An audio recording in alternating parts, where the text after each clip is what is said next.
numbers of citizens, and because of the crisis which is even now developing, this radio station will remain on the air day and night. This station and hundreds of other radio and TV stations throughout this part of the country are pooling their resources through an emergency network hookup to keep you informed of all developments.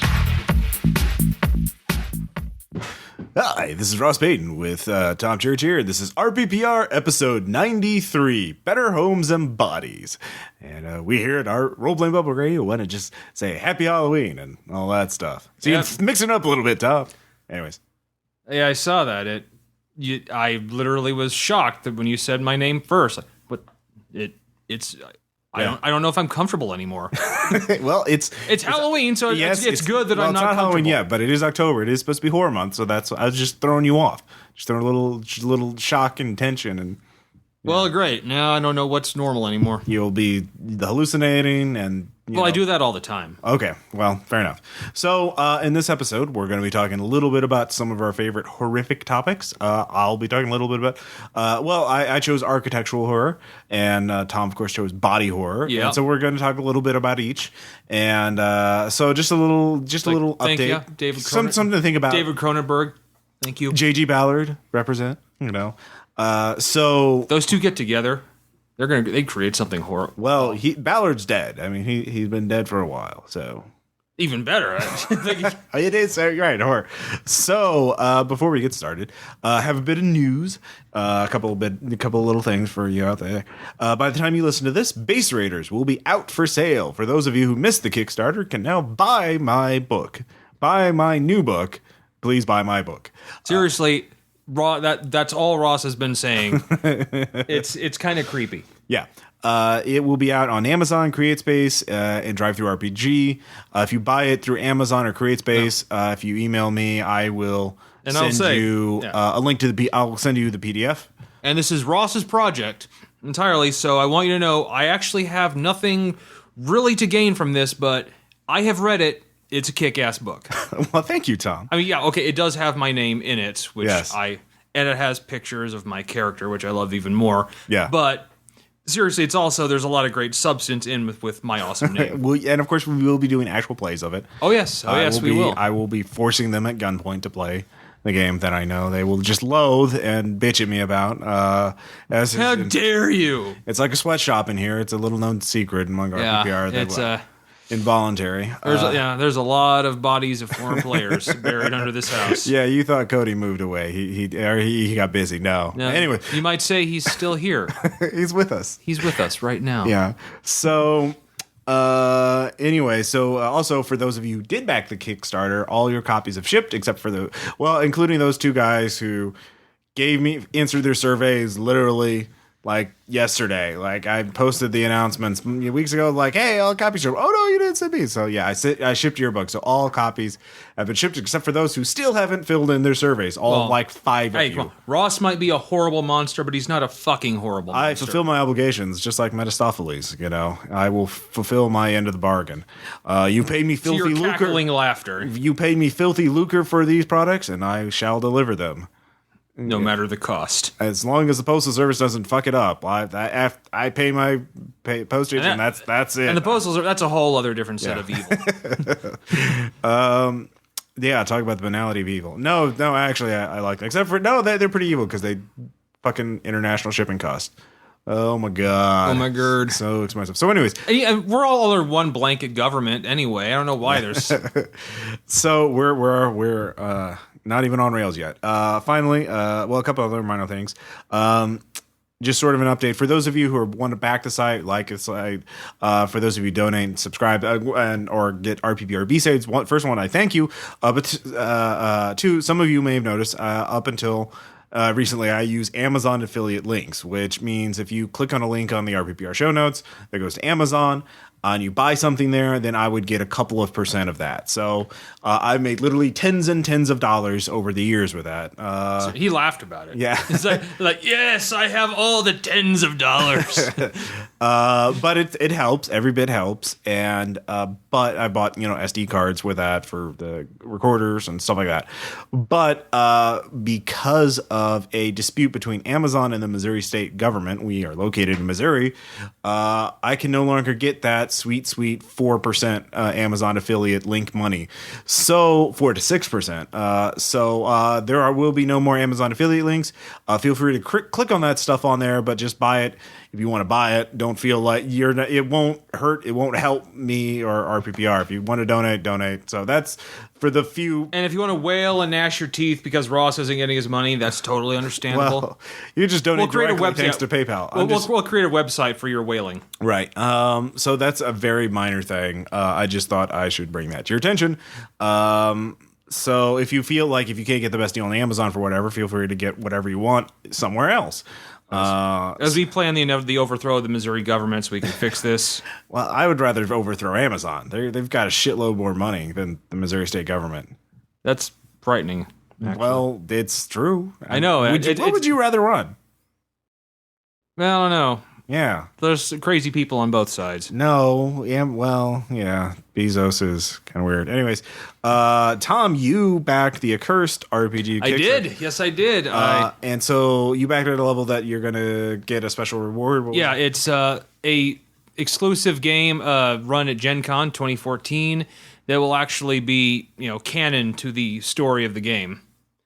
So, nice. Yeah, so it's going to be 12 players, basically 6 per game. Yeah. And I will be in on that next year. So Grignar the Invincibly Insane can show up with his Statue of Liberation, or maybe Grunwald the Ghoul shows up and is eating people and eats all the canon heroes.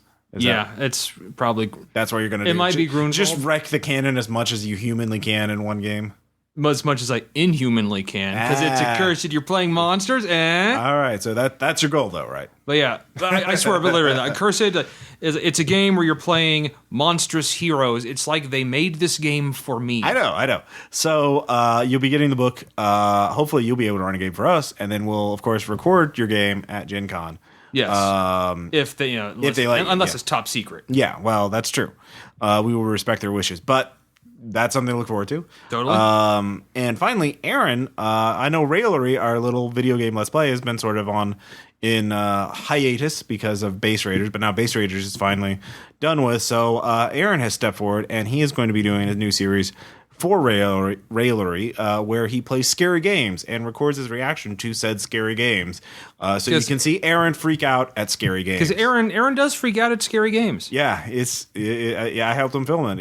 And he's not acting. The first game he will be doing is Outlast, which is like Amnesia, but set in a modern day mental hospital that's run by a private corporation performing horrible experiments. Oh, those private corporations. Performing horrible experiments on the patients there.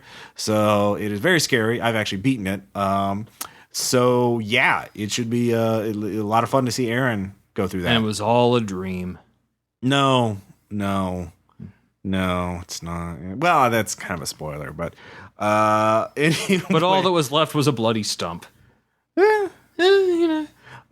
So I've never played it. I'm just saying things. I know you're Happy Halloween, everyone. Coming up. All right, so yeah, nice segue there. Let's talk about horror. Let's do at least our particular favorite kind. Well, I mean, what's hot with us right now? Yeah, I'm beginning. Those of you who listen to the Actual Play podcast know that I'm a big fan of architectural horror, especially through my Carcosa games, like games like Night Clerk. And Night Mall. The Mall? Yeah, Night Shift. Yeah. And some of these other games or The Construct and these other games where it's more about the place. And recently, I read a novel from the British writer J.G. Ballard called High Rise. High Rise is considered one of his masterpiece novels. And Ballard's got a long written dozens of novels, and he wrote stuff that you've heard of, like Crash, which was directed by Cronenberg, I think. People getting off on car crashes, sexually speaking. And let's see, Empire of the Sun, which is about him growing up as a kid in Japanese occupied Shanghai, and that kind of thing. And anyways, but in High Rise, it takes place in this luxury condominium in London in the 1960s. And there's like 3 groups of people who move in them. They're all well-to-do. Like the bottom levels are taken up by families and airline pilots and kind of, respectable upper middle class professions. Second, middle section is taken up by the professionals, the doctors and lawyers and whatnot. And then the upper floors are taken up by the celebrities and, business executives and whatnot. And this condominium has stores in it. You could live your entire life in that building. You would never have to leave, except to go to work. And what happens is talks about the novel basically is about the degeneration of this high rise as the people start turning on each other gradually. At first it's rather minor. Parties get out of hand on the balconies.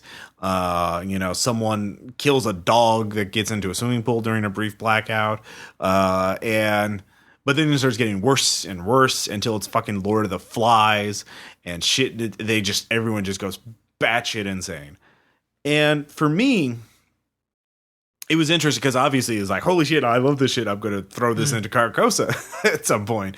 But what made me realize the horror was about how the place, the architecture influenced people. It was like a mythos tome. It was like the Necronomicon. It just corrupted everyone around it. And that's kind of like how I view this architectural horrors. And especially you look at the modernist, brutalist architecture, or, very banal infrastructure that we need everywhere. Stuff like, fucking airports, they're just like, God damn, aren't they evil? They are a little bit evil. Just or like casinos. Well, yeah, casinos, because they're designed to keep you in. Yeah, to keep you in. Yeah. And so for me, it's about that. So that's what's interests me about this architecture as horror, because of how it influences people. So for me, my big takeaway for that is think of the architecture in architectural horror as like the corrupting influence. Think of it as like the Necronomicon or a mythos tome or artifact that it just has some sort of profound effect or unnatural effect on people. Ooh, remember that there was that Hungarian movie Control set in the subways? Yeah. Like a guy who basically hasn't left the subway in like a month. Right. And, I remember because that movie literally opens with him sleeping on the floor of like the platform and just like on fucking hard ground. He just wakes up and it's like, holy shit. Yeah, that's not good. And the guy's his job is to check to make sure people have paid to get on the subway. Yeah. But it said in the movie it's been like 6 weeks since he's left the subway. Yeah. And it affects him. Yeah, it does. And so there are many ways to implement it. Often what I do is it's not the sole thing that does this. But I mean, I'd like to hear your thoughts on architectural horror, like in terms of like, is it something you think of in terms of the, like, when you're running games, horror games, do you think of the place or do you think, what are your thoughts? I don't know. Yeah, I often do. I mean, obviously, most of my horror games involve monsters. That's just kind of how I roll. Right. But yeah, it's usually a combination of a monster and a place, or the way I usually. And of course I think a lot about the place. Yeah. Like I've done country clubs where I do like. Well, okay. So like in the game, the country club, like what about the country club did you use to emphasize the horror in your game? Well, first I like to emphasize the because my grandparents have belonged to a country club for years, and I often went there. Yeah, and it's it's kind of like a place stuck out of time, which was like kind of like it's like luxury, but it's luxury of the time it was built, because all country clubs seem to not want to leave the decade they were constructed. That's a really good insight. Yeah, they're anachronistic. And that's part of the appeal, right? They had the money to modernize to change, but they never did. But because they didn't want to, right? Yeah, like part of their appeal. Like the one I kept going to was built in the 40s, and it's every place, the bar, the dining room. I mean, the lounge was the only like modern place. It's the only place where I suddenly felt like I stepped into the 21st century because it had like plasma screens for younger people. It's where all the younger people that joined up went. Right. So they could watch the game between golf. So there's kind of a segregative effect. Segregative? Is that even a word? And it was actually, another thing I noticed, it's like the people. Yeah. Like the old guard, like my grandparents who joined. Right. They preferred to eat in the dining room. They still dressed up. I mean, the dress code has really been dropped because they have to get new people in, and young people want to wear shorts and sandals. Yeah. but they still dress up even when they were playing golf. They like to keep to the old dining room. Yeah. Yeah, and they constantly complained about all the modern stuff that was being added.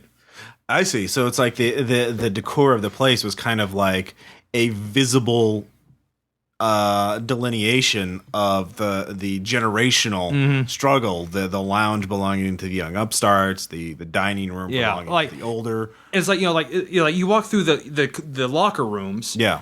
It's they're like it's like mahogany polished. Mahogany everywhere. It still has like it's carpet that you would see in like the Flamingo in 1939. In the locker room had carpet? Oh yeah. Wow. Yeah, and like the bathrooms still had like excellent woodwork and everything. And there was a shoe shine stand. Yeah. I'm talking like with brass, like a brass where you put your feet up. Oh yeah. And they actually had a guy in a tuxedo. Wow. Uh-huh. That seems a little much for shoe shining. Yeah, that's the locker room, and every place was like that. It was all just it smelled like, I don't know, it smelled like the 40s, if you know what I mean. I do. I've been in antique stores. I know what you mean. But it's like, of course, you cross the threshold into the lounge. Yeah. And suddenly it's like a spell suddenly broke. Wow, that's so I use that actually in a game where I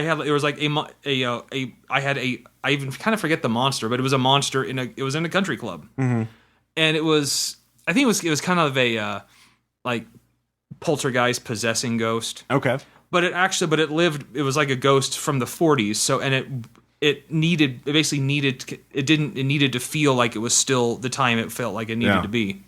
I got you. So that's one side. That's one big way. Hat. Big hat, Said ought instead of should. Yes. That's actually something. I read totally aside.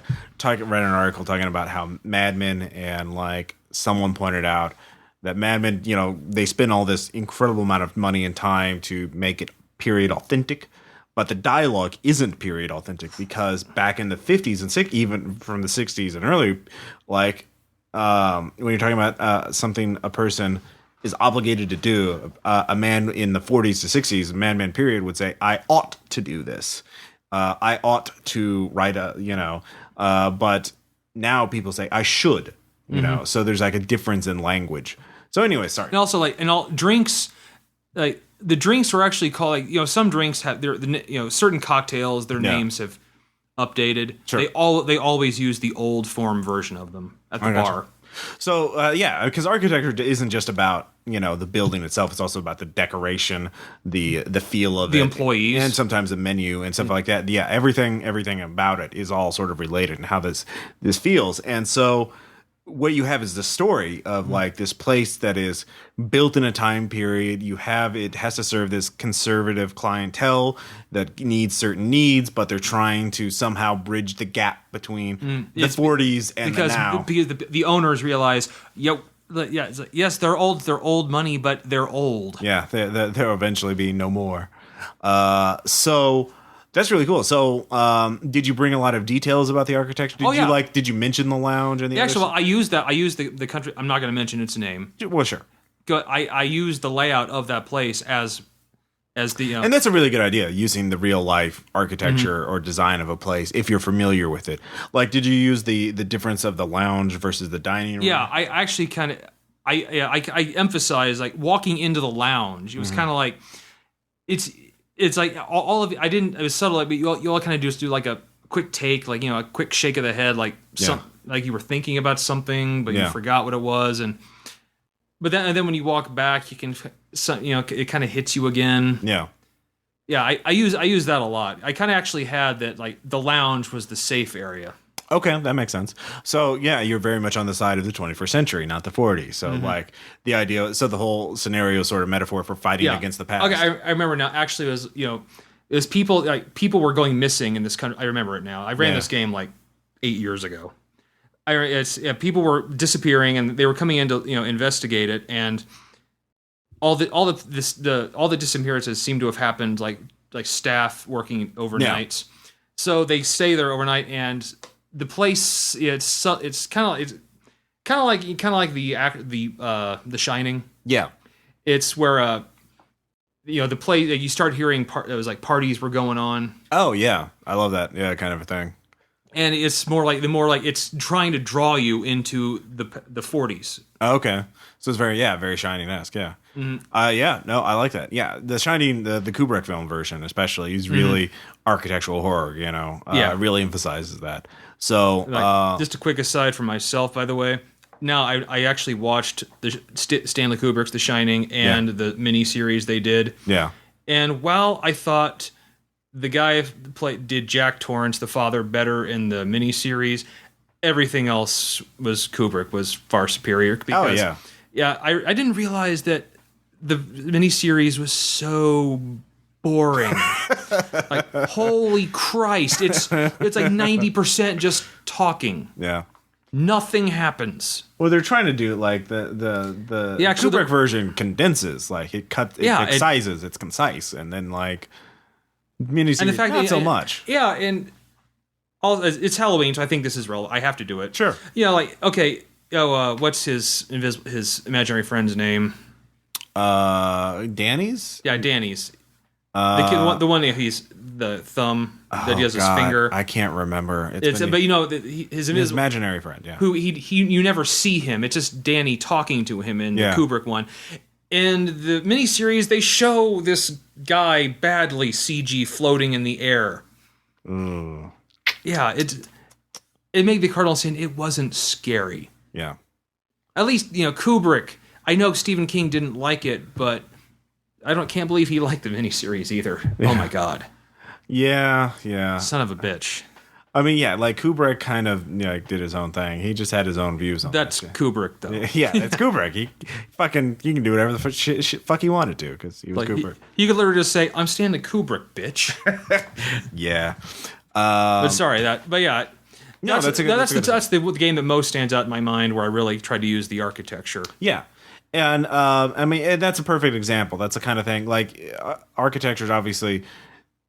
You kind of have to consciously make it a major element. I mean, like if you want to do that, it's not like you have to always integrate architecture or like the idea of architecture. I think, but it depends if it's going to be it's going to be a major part of your game. Yeah, I mean, it certainly. Then you have to think about it and think about like what influence this place has. Like in High Rise, it's pretty obvious. It just caused class divisions, which it caused isolation. The people in High Rise were all felt cut off from London, and they kept retreating into their own world, and they stopped leaving the building. Spoiler alerts, whatever. It's a 60-year-old novel, or 50 years old. So fucking deal with it.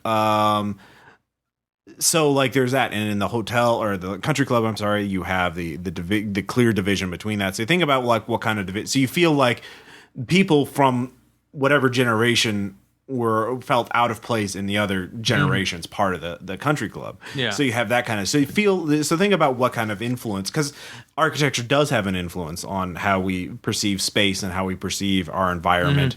Obviously. And like a lot of the things talking about like the green zone back in Iraq during the war was how they made it into this armored bunker but they still had all the creature comfort. So the people there working there felt, like they were in a fucking shopping mall in, somewhere in Missouri, in middle America. Which was insane because they were literally surrounded by lots of people who wanted to kill them. Yeah. But another one, I didn't make a game, but I totally should. Yeah. When I was about 8 years old. Yeah. I went to work with my stepdad. Then was the manager of this big warehouse downtown. Yeah. It's where Jordan Valley is now. Yeah. And he took me to work there one day, and he was kind of a really irresponsible stepfather. So he just basically turned me loose on this gigantic warehouse. And then imagine an 8-year-old kid is wandering these endless corridors of boxes and shit. Yeah. And what was cooler, and of course, the staff, I was a little kid, they were telling me stories like, oh yeah, that elevator, yeah, someone died in that elevator.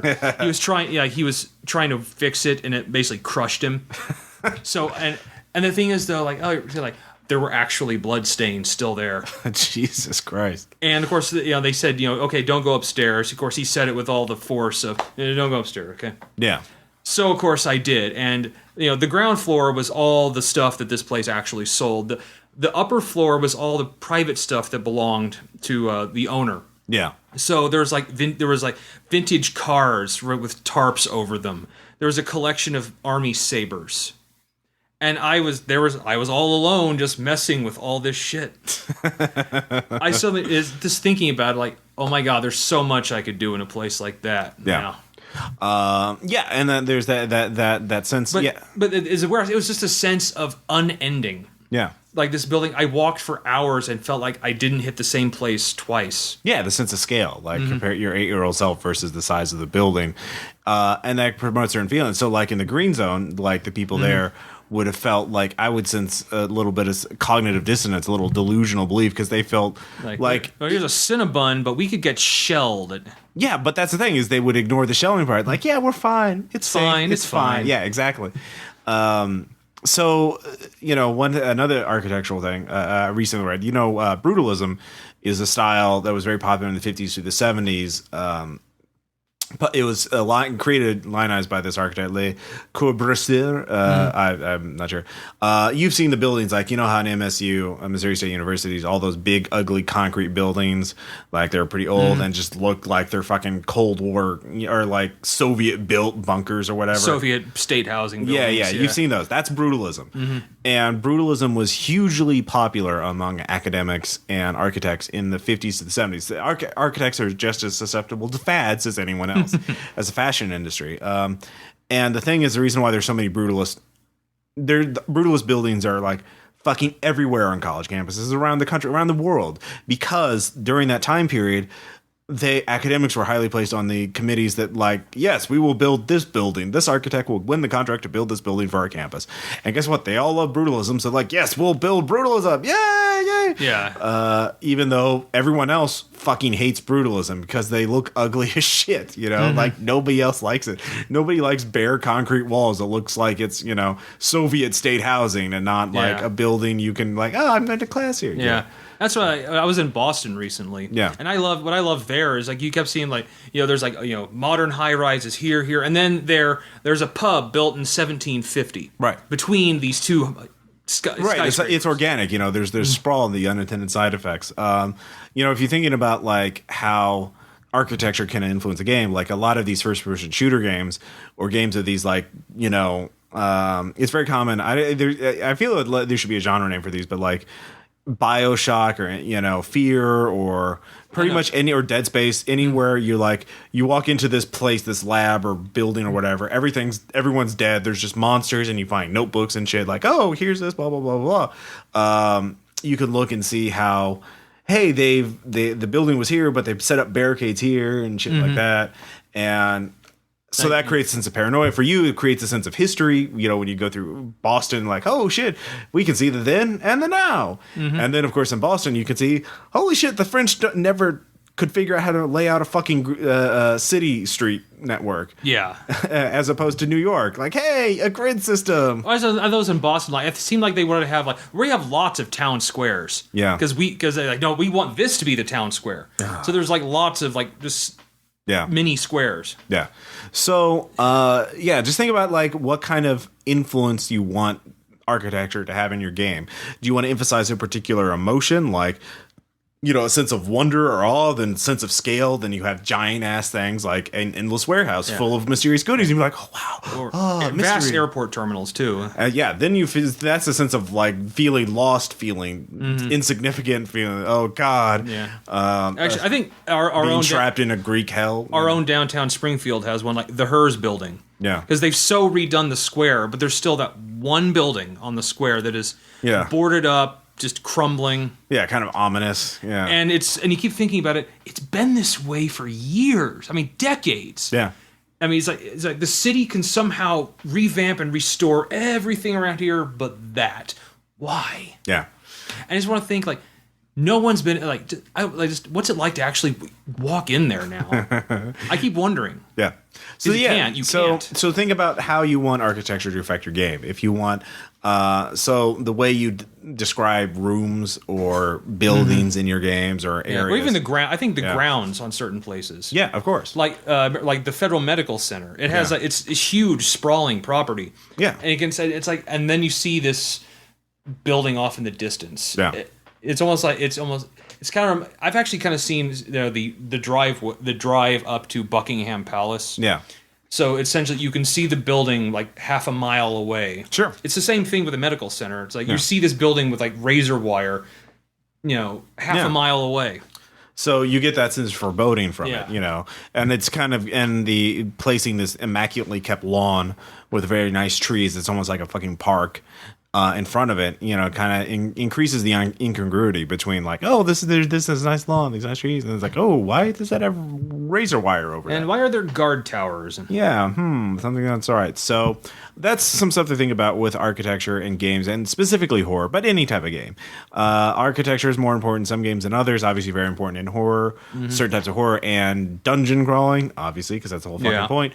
But it can help, and it's a way to sort of help the theme or the tone of a game, or to increase, fuck with players' heads, because that's what Carcosa games are all about, fucking with your heads. So just some stuff to think about. But anyways, the other one. One of the segue. There was a game we ran a while ago called Invasive Procedures, set in a hospital, and it featured both architectural horror and body horror. The architectural horror being like there's this old hospital, and there's something about old hospitals. They are fucking 10 on the 8 to a 10 on the creepy scale. Of creepy buildings. And you guys had to sneak into the there's a whole abandoned wing of the hospital, and there were like hidden rooms, and the building seemed to change at night, and it was just like, and you guys like, and I was weird like, skittering sounds in the hallways. But that was just kind of a minor component. The real crown of that thing was body horror. So body horror, Tom, why don't you talk about that? Well, once again, as I said, my hero on the subject, the one who introduced me to it, if you will, David Cronenberg. I think he made some of the best movies ever on the subject. What was the one that introduced you to him? The Fly. The Fly? All right. The 1980s remake? Yes. And I mean, actually, I've seen the 50s version. Not for a 50s movie, it's pretty freaky. Not bad. But it was the Jeff Goldblum, David Cronenberg Fly that first introduced me to it. Yeah. And I was just like, I was like, God, a little kid. Once again, totally irresponsible parents back then let me watch stuff like that. And it's... So parents, just advice, don't let your kids watch The Fly or they'll turn out like Tom. Yep. You do not want that. But then, so I checked out his other stuff, and there was the Nightbreed. Yeah, which not involved a lot. Some of that was that Cronenberg directed. Yeah. Oh, okay. No, Cronenberg was starred in that. He was actually the villain. Oh, okay. But also he did. There was Videodrome. Yeah, that's a pretty famous one. Yeah. Wow. I remember. All Hail the New Flesh. Yes, All Hail the New Flesh. But I like that thing because I like the idea of something not even horrible, but just something unnatural happening to you, right? And it's that person's reaction to it, right? Which I kind of like in the that's why I like the Fly, which I think is so perfect because when it's first happening, he's like terrified. Yeah. Then it starts kind of affecting him, and he becomes fascinated by it. Yeah. And then starts keeping a museum to it, which is just all the parts that have fallen off of him. He's saving. Yeah. Fucked up. Yeah. One thing I find going back to Invasive Procedures. It was the eye and the hand, right? Yeah. Well, don't spoil it. Don't spoil it. I'm trying, part of it. That's me trying to remind myself. Well, the part of it that is relevant is body horror is about things that happen to your body without your consent, like things that are transforming, mutating. That's the kind of the and definition. They're helpful, but terrifying at the same time. Well, not always helpful. In fact, not always helpful. Not always helpful. In fact, a lot of times they're not helpful at all. But sometimes, even in the best case scenario, it hurts just as much as it helps. And in the invasive procedures, if you listen, that players are operated on by monstrous doctors, and that's the core horror of the game. I'm sorry, that is kind of a spoiler alert, but that happens early on in the scenario, and the players don't really. And the thing is, the way the scenario is written, it's going to happen. Like, the players can't stop it. At least one of the players is going to get operated on, and more likely more than one. And the thing is, that's kind of in a way the worst possible railroading. Like, there's railroading, and the one that players almost always instinctively hate are the ones that, like, something really bad happens to their character and there's nothing they could have done to stop it. Because, like, players always think that they have control over their fate. There's this hard set idea that players can control whatever happens to the character, or something bad happens to characters because the dice failed them. Well, almost always, they always blame it on the dice. It's never their decision. But even sometimes then, oh, well, at least I chose to do that. I chose to stick my hand in the sphere of annihilation just on a bet. So, yeah, I guess I deserve that. But most of the time, it's the dice. It's not my fault. And they just hate the fact that something bad can happen to them without any choice. That's very. Some players are better than others, but I don't have any players like, oh boy, I get to lose control of my character and something bad happens to him. There's nothing I could have done about it. Yay! Yeah. So, the only reason I knew I was comfortable running Invasive Procedures because I know the RPPR group, and I know you guys grumbled about it, and you did. At least some of the players did, but that you didn't quit the game over it. Yeah. But not every game master has that level of trust with the players, and I don't know, Tom. What do you do for that? Well, most of the time when I do body horror, it's something that, I try to design it where it happened. If it's like, if I need it to happen to their characters, because that's the whole story, I have it where I try to work it where it doesn't bother them as much. Yeah. Which I kind of like. That's why I'm a big fan of, in my case, like the virus, because it's the airborne virus. Because what can you do to defend yourself against that? Wear a hazmat suit. Essentially, yeah. But if you don't have, I would have worn my hazmat suit. My character always wears a hazmat suit. What are you doing? Mm-hmm. Why are you killer GM, Tom? Exactly. But I think but like, what do you do to someone who says that? Well, I would say, at that, if it's my character's immune to disease, I'm resistant. Why didn't I get a saving throw against that? Mm-hmm. Essentially, like when I do, like if they start doing that, yeah, it's like why I'd be wearing my hazmat suit. Why? I'm cautious. I'm in an unknown environment. Why wouldn't I? And see, that's why then I make it a known environment when I start it. Oh, okay. Basically, it's kind of like it's already been in case of a virus, it's already been released, and by the time the players heard about it, I can just say it's already spread across the city. Why didn't I get a saving throw against it? No. In that case, I would say you didn't make one. Why not? Why do you hate my character? Why are you against me? Why just kill my character? I quit. And that's bye. So if you're like that, I don't need you. I don't need this shit. Go. But also, I'm playing with a group that I know first of all won't do that. Okay. Yeah. I mean that's key. Yeah. Yeah. It's. And I mean that kind of level of resistance isn't always that. Sometimes it's more passive. Sometimes it's like, fine, whatever, okay. Mm-hmm. Yeah, and then they kind of check out of the game. What do you do about that? I mean, I'm sure. Have you encountered that? Yeah, and honestly, not so much. Usually, it's when I play with people I've never played with before. Right. But no, it's most of the time I run it with group people that I know. It's never been a problem. Okay. So honestly, I've had to deal with it maybe once or twice, and at that point, it's pretty much just go. Well, the rest of you were in it, right? Yeah. Like if one person kind of checks out, all right, fine, you go read something. We're going to be doing this. Okay. I think that's the biggest problem with the body horror is if it's happening to. And I also think sometimes it's better if it's happening to everybody. So you have rules about doing body horror games. So like that's one of them. Like it happens to everybody. It's not like Invasive Procedures where it's like PC1 and maybe one or two others. Yeah, because I actually think a really good way to do that is the zombie virus, which is something I've used before. Sure. Because it's something that can easily happen. Right. And it's something like the player. It's just natural to that kind of setting. So players are used to just having that in zombie stories. Right. So I think it's I try to make the scenario familiar. Okay. So that's your second rule. So I try to make vanilla, keep it to everybody. How far do you have limits on like how far you'll go? Like, do you just say, yeah, your skin's inside out, you're orange, you're leaking everything, you're just you're basically, remember, have you watched the end of Akira? You know, like do you get that? Like, are there cutoff limits for how far you'll go? Most of the time, it's I have the end. I have the end point of what the final product of the horror is. Right. And I usually have it where it's not that hard to determine what can slow it down, what speeds it up.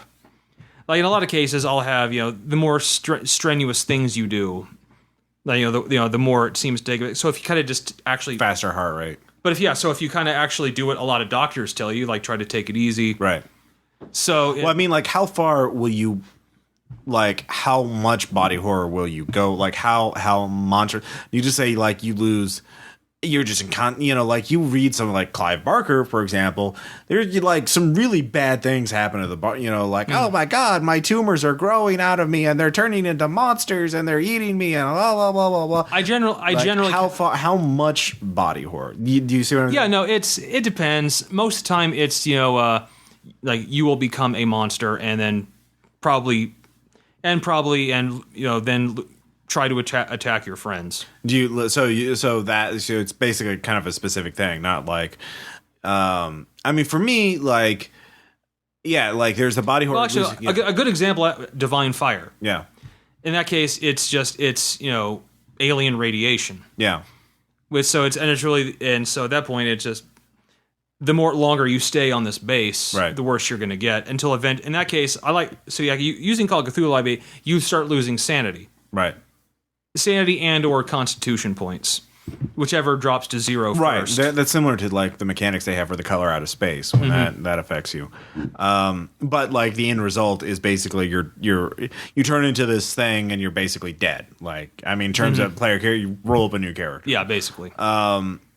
So in terms of game mechanics, that's kind of what you go to, from 100% player character to 0% player character. And most of the time. Okay. Sometimes I do vary it up. Okay, like what happened? Like I did a post-nuclear game, kind of. Yeah. It was around the time of Fallout 2, I think. Yeah. Kind of, so back in the late 90s. Sure. And I did one where it was possible to get this, kind of a ghoulifying, flesh-eating virus. Yeah. Where it's, the more it happens, you eventually, like where if it fully takes effect and you fully succumb to it, you can continue as a character, but now you become a ghoul, and your life is now much more difficult and complicated, and your character is at a very bad disadvantage. Okay, so all right, so you kind of hobble a character. The same, like in the case of a ghoul, like I gave them a few advantages. Like sure, like you're gonna like. Well, did they balance out? Yeah, no, it did not. It does not balance out. Okay. I still try to make it where it's still really bad for you. In the case, like, you're probably going to live forever now, unless you get shot. And in the case of ghoul, like, and hey, you're immune to radiation. You're also going to be a complete social outcast. You're weaker, and you now have the ever-present threat in your mind of going feral. Yeah, because you don't know if that's going to happen to you or not. So. Okay, I mean these are good examples because they kind of like in body horror. These are the kind of things you have to think about, like one, how you introduce it, and two, what effect it's going to have on the player character. The character, like the stat sheet, like is the end result roll up a new character, or is the end result a hobbled character? Because really for body horror, it has to be one or the other. Yeah. Because it has to, if it's a net positive, it's not horror. It's not horror. Yeah, exactly. It's just transformation, which I still like, but that's not horror though. Right. So I do make it has to be one of those things. Either roll up a new character, or I got to make some changes and they're going to be bad. Right. So in some ways, like the rolling but new character, that's no different than dealing with getting shot dead. Yeah, death traps, monster, any other lethal challenge. So this is the only difference is instead of a corpse, now the players around you are going to have to deal with this before it kills you. Right. And then, of course, there you have to think about the timing. Like some body horrors, you could like mutate into something in a minute or a few seconds. Like the zombie virus, like if you get bitten, you turn it within minutes usually in most settings. Or in the other case, it's a slow, gradual thing. Yeah, if it is it long enough, like, oh, is he going to turn? Ooh, what are we going to do? If there's recognizing the symptoms. Yeah. So I mean, yeah, that's kind of so from a game perspective, you have to think about how you want to deal with that. So if you want to make the game, if you kind of want to have body horror to be sort of a minor thing, actually the lethal thing makes more sense because that's just another threat. And you kind of like, yeah, you turn into a mindless monster, roll up a new character, or you turned up into you succumb to this, you're a zombie, blah blah blah blah. Players have to shoot you. But it's honestly, it's kind of like the deep ones. Yeah. Well, that was a more gradual thing, and that's more like if you wanted more emphasis on body horror as having a longer. Yeah, activation. I think that's a good example of the long term. Yeah, so that's if you want to make the primary theme of your game body horror or an important theme. You have a long activation time and make sure the players are aware of it early on. Like, oh god, scales on web fingers. That's not good. I'll cut them out. Oh god, I take damage. I lose a point of dex. That sucks. Those are things to think about. And yeah, I kind of think District 9 is another great example of it, I think, too. Yeah, there's definitely a body horror element to that. And it's something to think about. Like, what do I do? How do I deal with these kind of issues? And so the main thing is also what's scarier? Is it physical transformation, like becoming a monster but retaining your mind? Or losing your mind, like becoming an animal, like are you becoming a zombie or are you becoming a werewolf? And to me, my opinion, to me it's the mental part that's I think scarier. Okay. Because now is it like losing your mind altogether, or like becoming an alien thing, like having different impulses or whatever? Like the zombie versus werewolf. Okay, I've explored a lot of that stuff, and to me, I think the most horrible would be losing control, but actually still remaining conscious. That I've read a few books and some movies where a guy becomes a monster that just goes on a rampage. Yeah. But he's still conscious and aware, but trapped in his body now. So he's aware of everything he does. Right. But to me, I think it's having your mindset change isn't as horrible as just. And just having your mind reduced to the level of an animal. Right. That to me, I think, is worse. Yeah, I mean, for me, it's like the lobotomy fear, the loss of all identity, the mental thing seems to be worse than the physical transformation. I mean, both are horrific. So, you kind of have to think about your players. What's worse? Is it the physical loss of your body or loss of your mind? If I'm using District 9 again, that's an example of he completely becomes an alien in the end, but he's still the same person. Right. So there's a note of hope at the end. Yeah, I think that to me that denotes okay, he's now an alien, he's fully in an alien body, but his mind is unaltered. Right. So to me that's actually kind of it is altered. I think. I mean, like he has cravings for cat food and all that other shit. But yeah, that's kind of like that. That's just kind of he has some instincts and some different cravings, but inside he's still the same man. Yeah. Still making little metal things for his wife. So that's kind of like actually I think the most horrific thing is not a clean transformation one way or the other. It's halfway for both. Yeah. To where you're just sane enough to know what's happened to you, but you can't do much else, and you're just stuck in between things. So it's like a butterfly, a larva turns into a butterfly, but if he got stuck halfway through, that would be the worst, like either he's a little worm thing or he's a because butterfly. And also half of his mind is still telling him how to crawl along on legs. Yeah. Another half of his mind's telling him how he's supposed to be flying. Yeah. But he really can't do either one. Yeah, exactly. So I think that the half state, neither one thing or the other, would be the most horrific. So if you really want to punish your players, just like half a zombie and you stabilize there. You're not quite one or the other. So you want to eat flesh, but it won't satiate you. Food tastes like garbage, but you need it to not die. And you're just sane enough to know what you are, and you look too much like a zombie to integrate in human society. Good luck. So something like that. all the disadvantages, none of the advantages, or a few of the advantages. And so these are some things to think about when doing body horror. I mean, like, yeah, Invasive Procedures was kind of hard because I know, like, when I was running it, it was really problematic. Like, I mean, that's another thing you think about. I mean, you said, like, let's do all the players at once. And that's a fair way of doing it, especially if you want to do, like, let's do a body horror scenario. Hey, you all got exposed to this thing. You're all changing. What do you do? That's kind of like what Divine Fire was. Right. Or, yeah. Or any of those zombie infection scenarios or whatever else. But then there is the Invasive Procedures where somebody gets changed and the other players aren't changed. And then there's that sense of paranoia. Are you one of us? Are you what? And I think that works. And I think if you're going to do one or two players, yeah, I think it's like, I actually kind of think it works fine. Just, don't tell them ahead of time. Yeah. No, you can't tell them like that. If everyone's going to turn, then yeah, you tell them because that shit would be obvious. But like if it's one player, then you kind of just I mean that gets with like dealing with player knowledge, player versus character knowledge, and that kind of thing, and that's kind of hard. So I don't know, but that's something to think about when you're running body horror. But what do you want to do? I think it's another example of you need synergy with the GM and the players. Oh yeah, to do it. Yeah, definitely.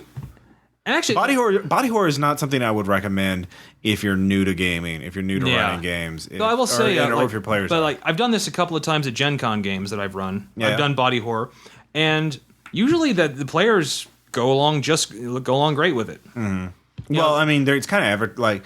Did the scenario write up you gave have a kind of warning about it, like saying blah blah blah? It was Divine Fire. But I mentioned like something horrible is happening in this base, but I didn't specify what. Right. Well, it is called Cthulhu too, so that's. And of course, when I said all of you need to make con times 4 rolls. Right. And I didn't tell them why. Right. I think it's like they're like, all right, their brains locked onto that. Yeah. So they knew. And experienced players, as you for some reason get at gaming conventions. Yeah. I think they're pretty well trained. They know all right. So yeah, that's a good point. But yeah, I think it's definitely with new players, like you said, that's not a good way to go for brand new players. Yeah, well, I mean, especially for new GMs, because it raises a lot of issues. But like the railroading issue, and then player losing autonomy. Like I don't like taking away autonomy from players. Like I want them to be able to control their character. That's why I'm a horrible monster, because I don't let players use social skills on one another. But that will never go away. Just to beat that dead horse into the ground. It's quite dead. It is quite dead. I want players to have a sense of control over the characters, and if you're a new player, you haven't really, you're not used to that. I don't want to like take it away to make some sort of cheap scare, or at least, some control, like maybe like a mutation, like, your arm's turning into a tentacle. What do you do? Actually, or using the whole werewolf thing. If it happens when most of the players are asleep. Yeah. Yeah, that could be true. Yeah, you wake up. That's a classic scenario. The whole, like, who's the werewolf? I mean, there's a whole type of game based on that premise. I remember we played that, and one time I forgot who did what because I was so damn tired. Yeah. And I totally messed up one of the games like that. Yeah, you did. But it's all good. It's all good. One thing I would do is, and there's another thing, is like the sort of mental effect it has on players. Like if a player knows that they're turning into a deep one or zombie or whatever, slowly but gradually, there's just like, I think it builds up a lot in their head more than it necessarily has to, and it affects them playing. They just like get this anxiety playing, like, oh God, I'm fucking turning into this thing. It sucks and I hate it. Yeah, you have to be careful though, because I know some players, if you do that to them, they'll just go like, all right, well, well, I'm just gonna go kamikaze. Yeah, that's true. That's definitely true. They're definitely gonna do that. That's definitely something to think about. And that's why I think the more. I mean, and that's a valid reaction some of the time. Like if your guy's a soldier and he's turning into a zombie, like, I'm just gonna grab some grenades, jump in a bunch of zombies, and kill them. Like that's what a soldier would do. But if it's the case, like if you realize suddenly you're a deep one hybrid, but you've got months, if not years.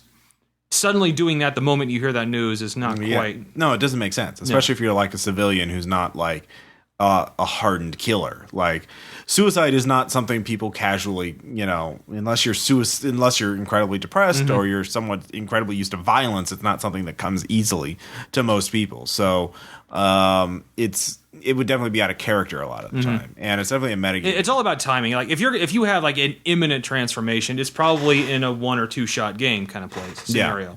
So that's But if it's like you said, if it's I use the deep one because it works so well because you could have. The Lovecraft story is a really good body horror story. Yeah. So, and by the time it finally starts affecting him, he's accepted it. Yeah. Exactly. And that's, a lot to. I mean, you could do worse than imitate Lovecraft's, Yeah. So, it's something to think about. Yeah, like, who's Lovecraft? Get out. All right, so these are just some thoughts on 2 of our favorite subgenres of horror, types of horror, architectural and body horror. Some fodder for your Halloween shenanigans. And when we come back, we will have shout-outs and anecdotes. And a letter. Yes, Tom has a letter first. First and next. All right.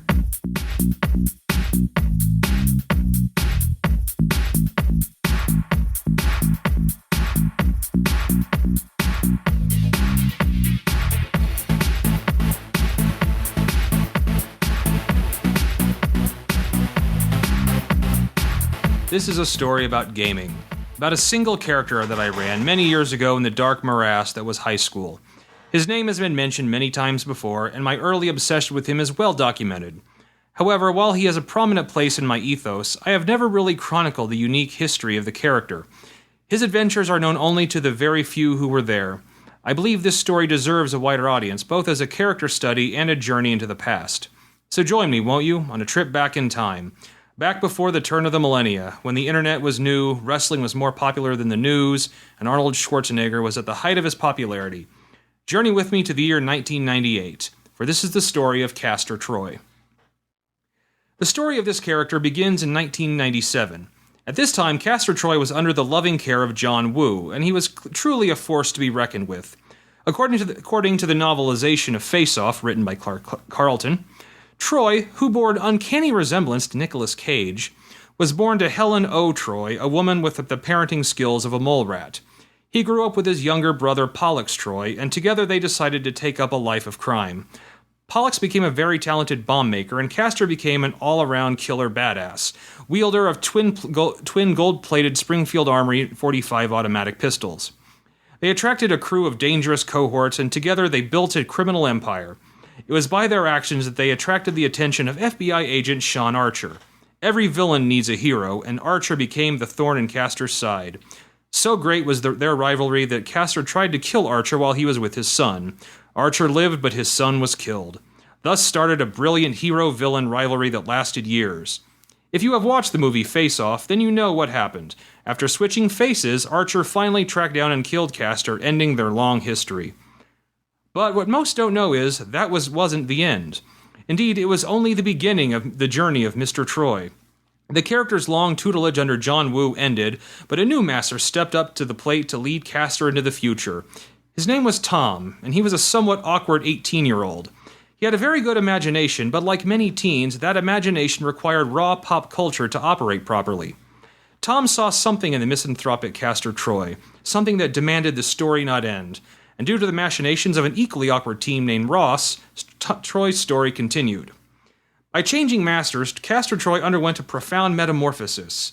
Somehow, between Archer shooting him with a harpoon gun, Castor got his old face back, healed from his wounds, and was transported to a world that, while similar, was different than the one he knew.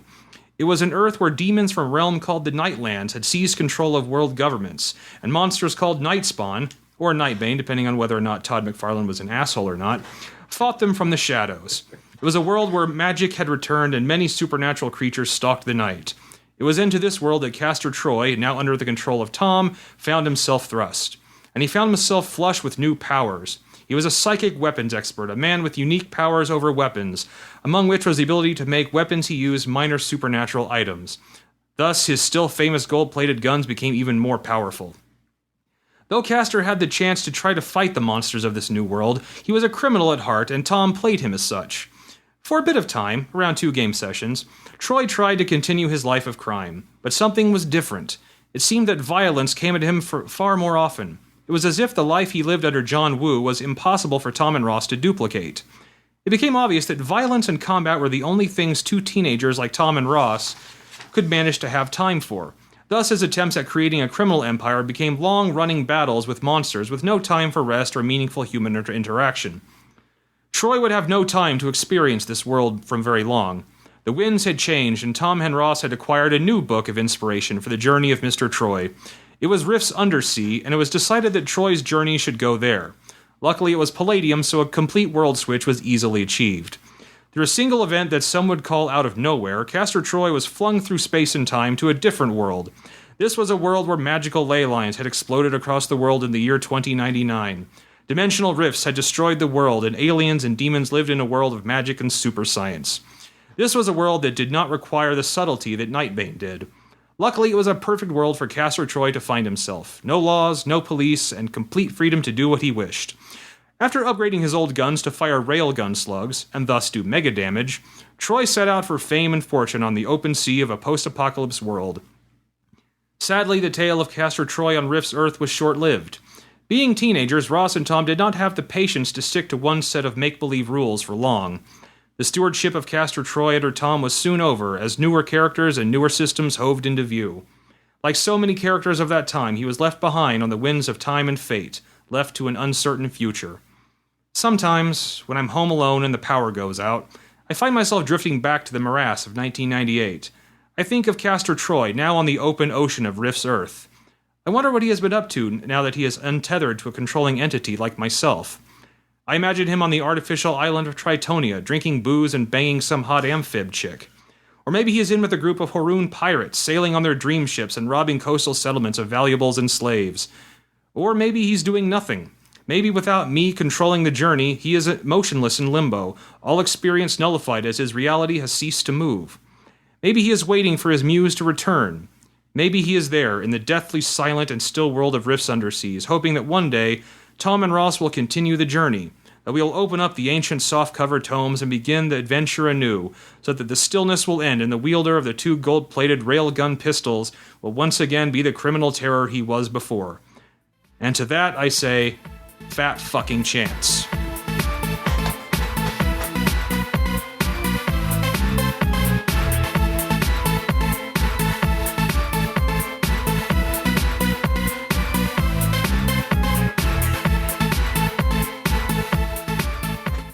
Well, that was unexpectedly poignant, Tom. Well, thank you. The requiem for a player character. Indeed.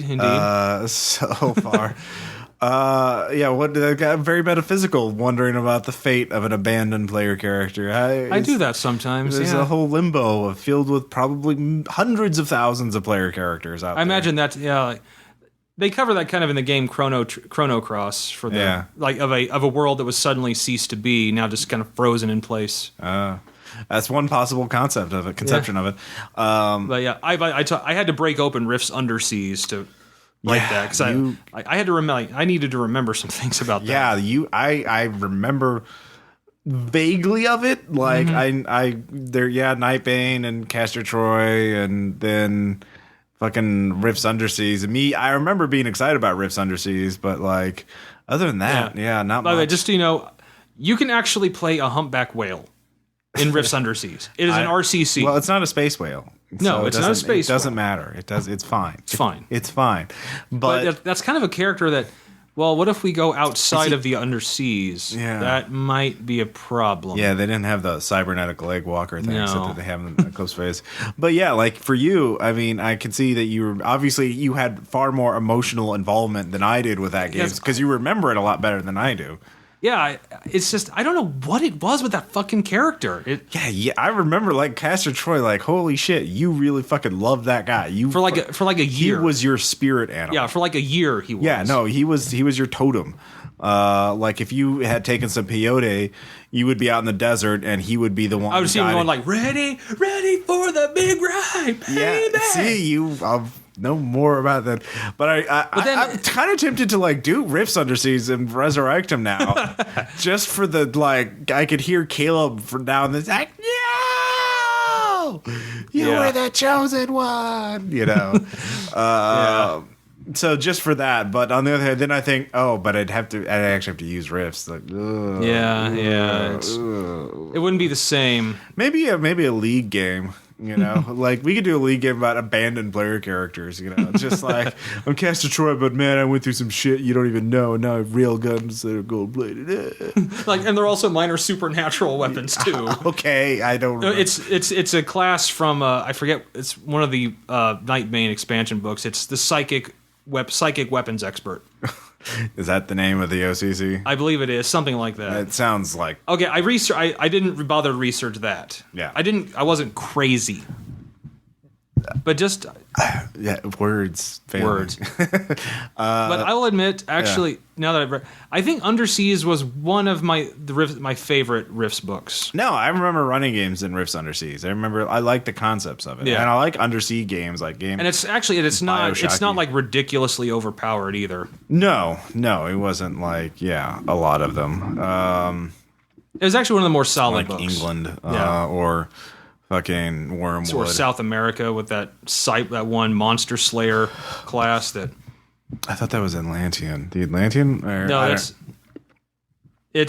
We are really trying to spend too much energy remembering about riffs. Like we should. But the thing is, like we do. That. But the thing is, we do because we played it. Yeah, bring in. Yeah, you. One of the things. The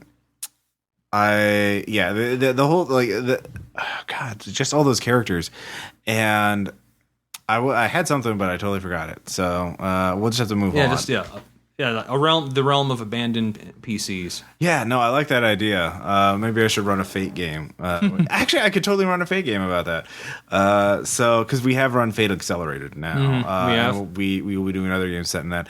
But anyways, let's bring up some shout outs. Indeed. Bring in that. So anyways, so I got to go to New York for a couple days. My it was an early Christmas gift for my family because for these last 9 months, I've been like just driving around the world. Like, what'd you do? I worked on Pacer. I worked on the book. I worked on the book.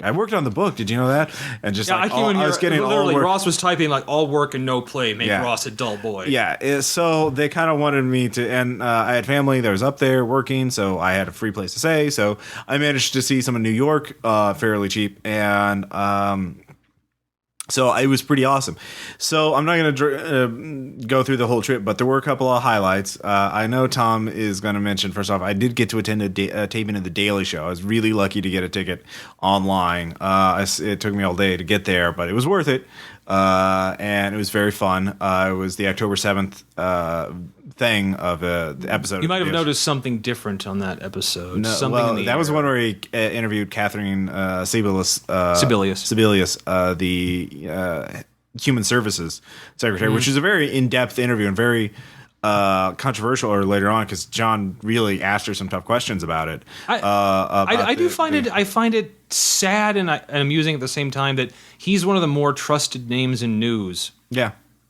But so that was really fun. Mm-hmm. But my first shout out goes to Mr. Burns, A Post-Electric Play. Now, this is the one play I got to see when I was in New York, because I'm not really much of a Broadway musical kind of person. The description of this, I actually got the script, and what I'm going to recommend is you guys, if you don't live in New York or can't afford tickets, go the script for it is $12, and it's a play, but the book itself is worth $12 because just reading it as a piece of literature, I think, would be a good idea. So here's the description of it in the back of the script book. What will endure when the cataclysm arrives? When the grid fails, society crumbles, and we're faced with the task of rebuilding. Anne Washburn's imaginative, dark comedy propels us towards nearly a century following a new civilization stumbling into its future. PN to live theater and to the resilience of Bart Simpson through the ages, Mr. Burns is an animated exploration of how the pop culture of one era might evolve into the mythology of another. So, first off, you remember that scene in Reign of Fire, which is kind of a... That's where they're acting out Star Wars. Yeah, as in front of a campfire to kids. So, it's kind of like that, but with The Simpsons. So, it's 3-act play. First act is like right after the apocalypse, people are around a campfire and they're trying to distract themselves from, the apocalypse by trying to remember the Cape Fear episode of the Simpsons. And you know that one. Yeah, I've seen it. Yeah. Wah, wah, wah, wah. You know, and they're trying to remember what happens in it. And it alternates between like being funny because they're like, what was the line? To being like dark, like, oh God, how close are we to that nuclear power plant? And what's going to happen to it when it melts down? What should we do? So that's the first act. Second act talks of 7 years later. Those same group of survivors have become a stage actor troupe, and they reenact plays as live theater. And so they're going through rehearsal of this. They're trying to bring back the Cape Fear episode, and it talks that they're rehearsing and they give it in the little trade craft of being actors in the post-apocalyptic world without electricity. So they can't watch episodes of The Simpsons anymore. They can't watch the DVDs. So they talk about how like they have to pay for lines. People will come forward and like, I know one line from this episode. Give me some food and I'll pay. I'll give you the line. And they are so that I thought that was fascinating, using lines of The Simpsons as currency. Like you would be king there. You would be a rich man with your knowledge of Ghostbusters and Die Hard and stand bring me a goblet of something cool and refreshing. Exactly. Unless some warlord held you hostage as a slave reenactor. Okay, so it'd be like the depressed guy chained to the front fender of the lead Marauder's nitro truck. Yeah, exactly. And like, quote me, Ghostbusters slave. And then you would say, it's like, just quote away. Just quote away. So I'm sure that's probably happening somewhere in the Mr. Burns world. And they also talk about how they do commercials, which are just like nostalgia for like consumer products. Like, oh, how was your day at work? Oh, it was good. I had Diet Coke for lunch. And like, oh, I'm going to take a hot shower. And like, so like that was their thing. And then they did another commercial break was singing songs from the past, but like they condensed every pop song from the last 10 years into their hooks. So like, my milkshake brings all the boys to the yard. It's harder, stronger, faster, better. It was brilliant. Yeah. And so that's the second act. And they get into like, oh, that other theater, they're buying more lines than us. Oh, well, what are we going to do about that? Well, we can't afford that. Well, let's change the episode. No, that other episode's terrible. Well, we have a better line for that episode. One line, is that enough? What's the line? So it goes on back and forth. It's really good. And they have these dark elements. They yell at anyway, so it's really good. And then the third act, 75 years after that, after the second act, and the Simpsons the Cape Fear episode has metamorphosized into a Greek type drama, masked drama. Like they have these stylized masks. If you go to their website, you can see the masks, and it's singing drama. And it's like, we're on a boat and we're going to be fine. We're sailing with our troubles. Then Mr. Sideshow Bob becomes Mr. Burns, and he has like a nuclear trifoil symbol on his back. He's like, I'm going to kill all of you.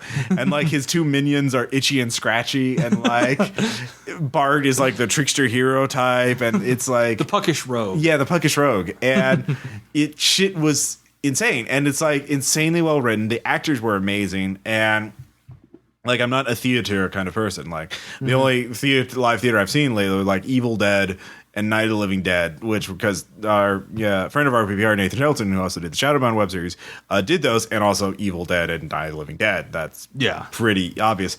And the shit-eating monster commercial. Yeah, and exactly. That's true art. Yeah, that is true art. So.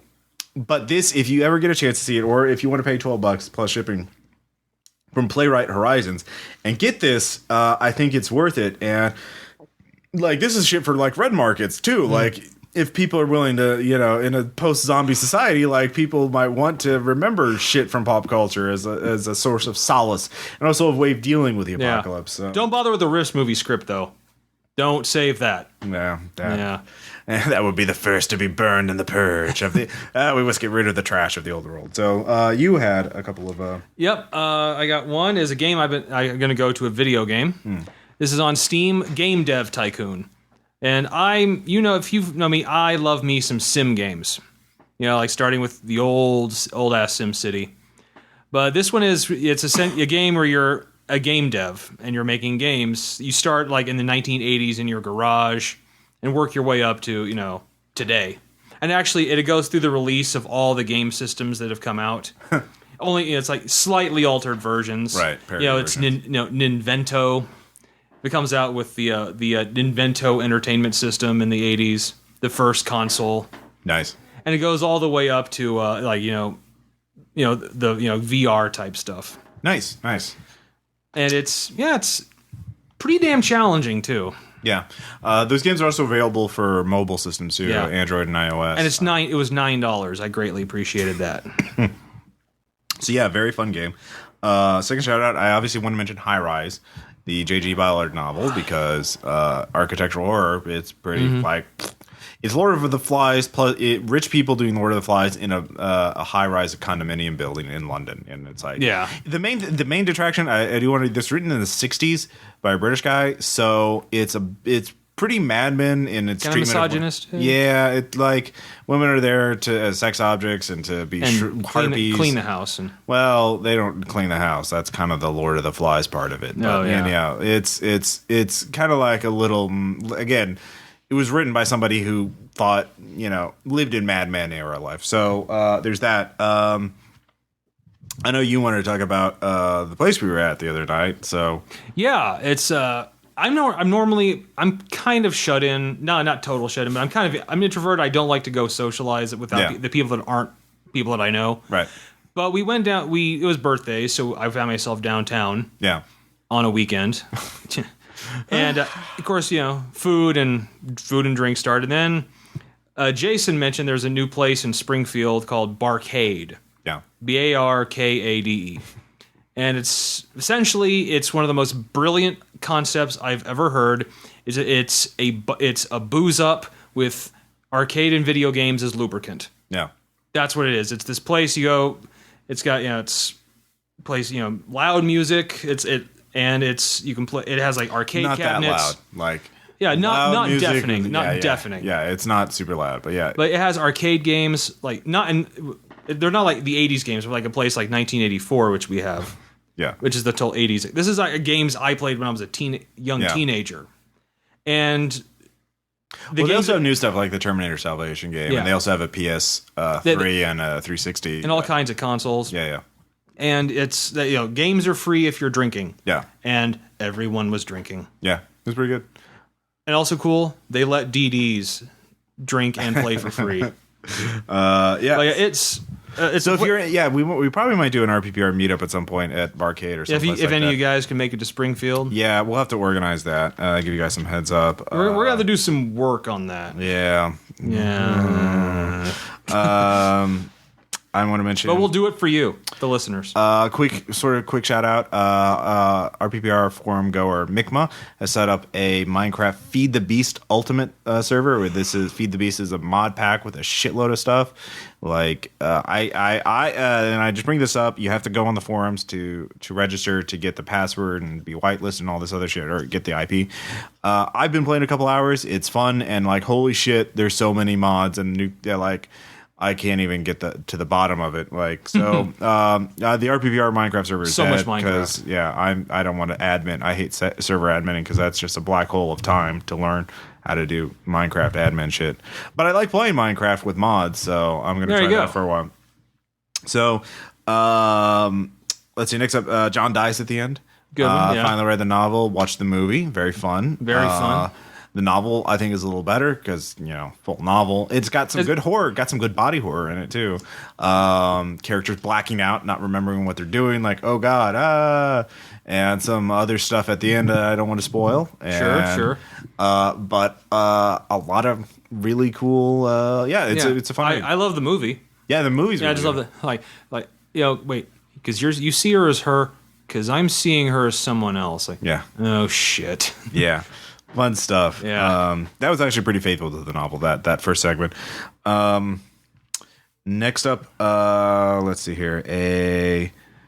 Occult America, a book I've been on a reading spurge ever since I finished. So you said I suddenly have time to do other things. I know, so I've been reading a lot lately. So aside from Iris, I've also read Occult America, which is a nonfiction book about occult movements that started in America, had an American ethos.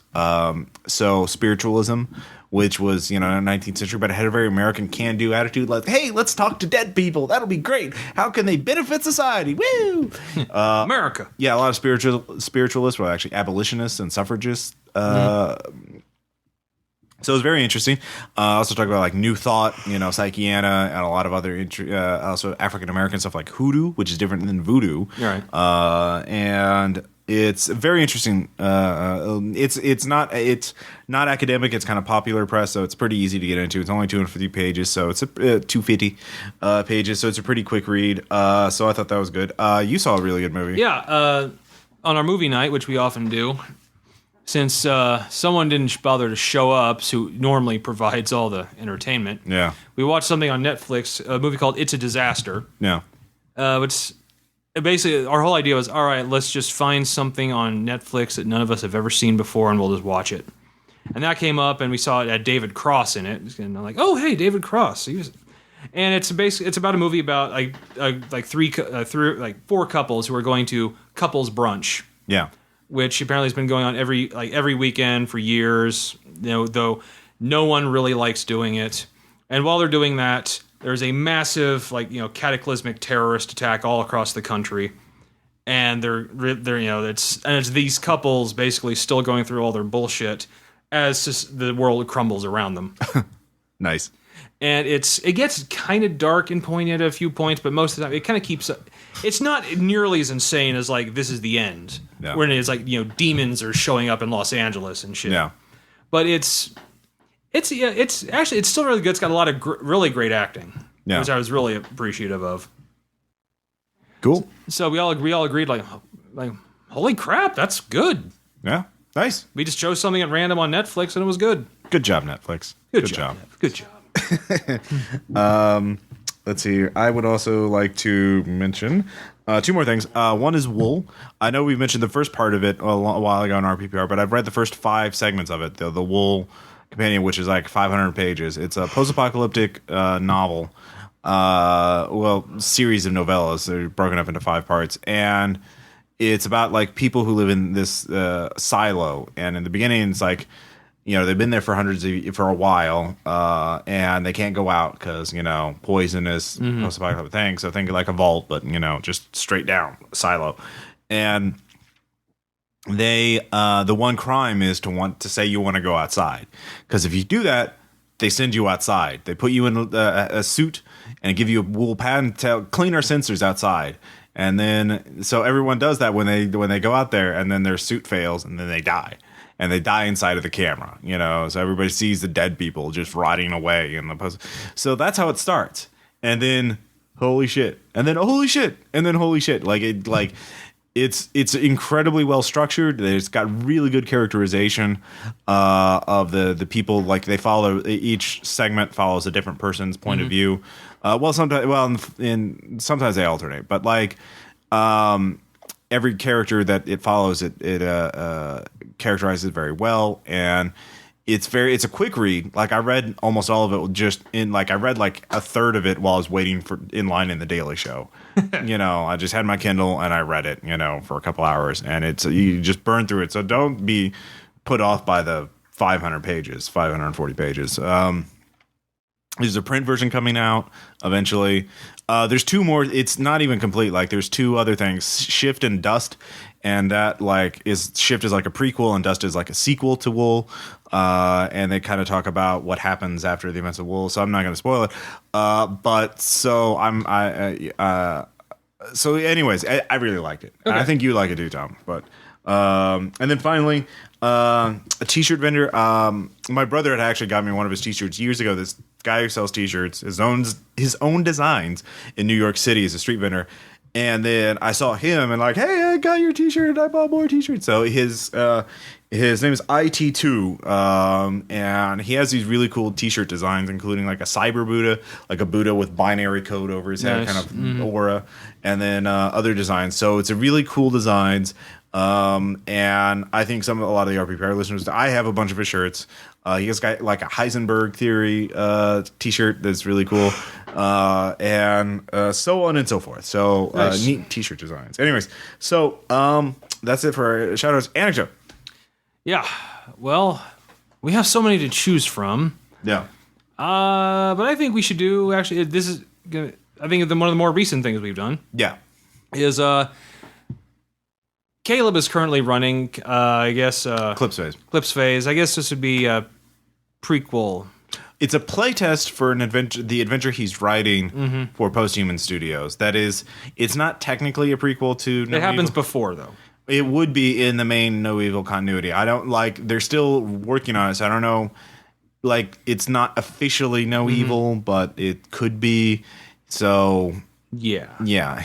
Well, anyway, so we were playing another crack team. Yeah, we use the Transhuman player guidebook. Yeah. Life path systems. You didn't. You just. I used the background. I used all the backgrounds. Yeah. So. But it's good. Yeah. No, the life path system works. And we're going to Legba. Legba is the 9 Lives home base, and the 9 Lives are very bad people. They are very bad people. Yeah. Oh my god. So, anyways, and we're supposed to go in there and find some sort of existential threat. So we have to go in there and talk to all the baddies. Yeah, and first thing I think I'll mention is I was trying to get in with the crazy people. Yeah. So I see how 9 Lives. There are different factions within 9 Lives. But the whole group, they take minds and enslave them. Right. And break them and enslave them. Well, there's like the businessman faction that it's just business. Yeah, it's business. Selling egos is business. And then there's the psycho faction, which is like, fuck with us and we'll send these psychos after you. They're the enforcers. They're like it's like a religion to them. Right. So and we're trying to get in with. We're trying to find out information there. And I'm playing someone that can actually do it. So I go up to talk to the leader. Psychosurgeon. Yeah, psychosurgeon. Yeah. And he says, we're trying to get information from their leader, and the only way I could do it is to take the oath. Yeah. Which is essentially you have to torture and break an ego in a simul space, basically torturing him to the point where you break him. Right. And I had to do that. And I think Caleb wanted me to, what are you going to do? How are you going to break him? And then I realized I'm not the kind of person that thinks of hideous tortures just off the top of my head. Yeah, that's kind of hard. The thing is, these were like ultra decadent, ultra sadistic. Yeah, so it was people. like, but it had to be like a symbolic torture. Well, it had to be like something that would impress them, and so. Like, how do you impress people who are basically as pure evil as you can get in the world of Eclipse Phase, in the setting of Eclipse Phase? And that's hard to do. Like, that's like, we're not Clive Barker. No. You're not Clive Barker. No. I even think Clive Barker would have to, give it a few you have to, what would Hellraiser do? So, what would the Cenobites do? Yeah. So we couldn't. So it finally came out all right, Tom. If you voluntarily fail a will save, yeah, and then you can do something, and all right, well, you need this. I just do it. Yeah. And thankfully, we avoided descriptions of what it was. Yeah, whatever it was. I mean, I tried something at first, but then I realized I'm not good at this. Yeah, I'm not good.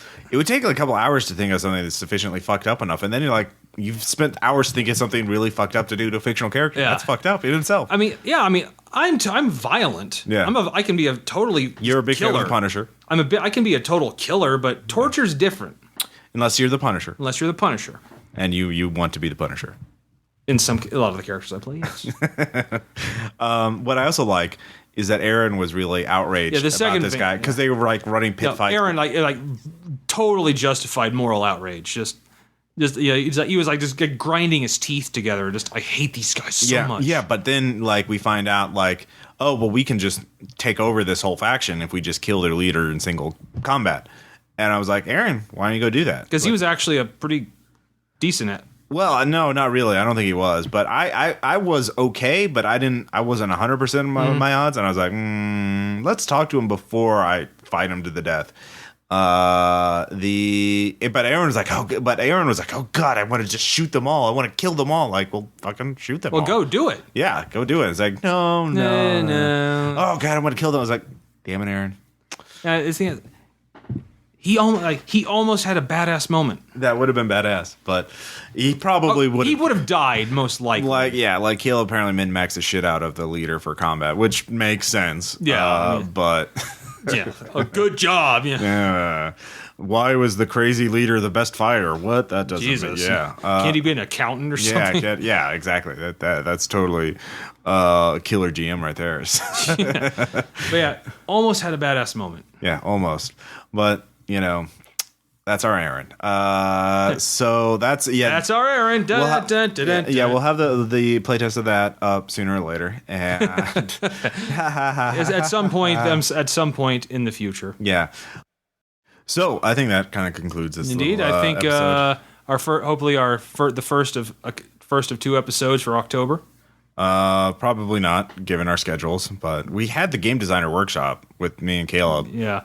I think we need to do one for Halloween itself.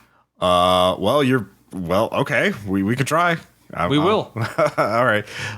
So hopefully this helped you, guys, with a little thing about architectural and body horror. And, Indeed. Maybe combine the two. This is Roleplay Public Radio. This has been RPPR episode 93, Better Homes and Bodies. I'm Ross Payton. I'm Tom Church. We'll talk to you guys next time.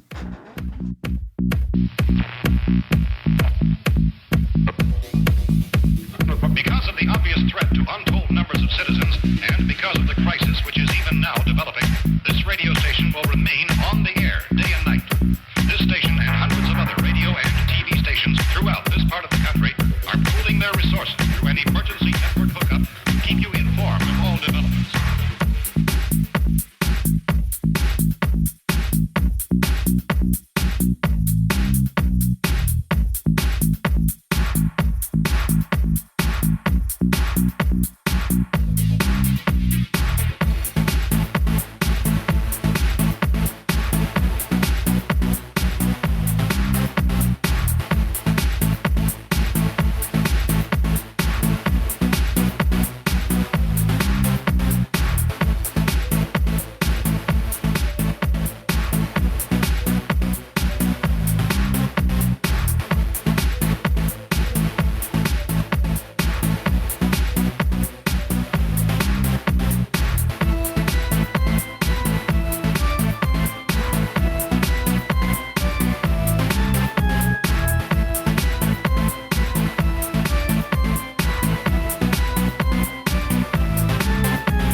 Prompted authorities to examine the bodies of some of the victims.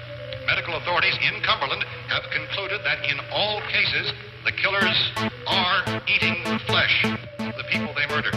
Repeating this latest bulletin just received moments ago from Cumberland, Maryland, civil defense authorities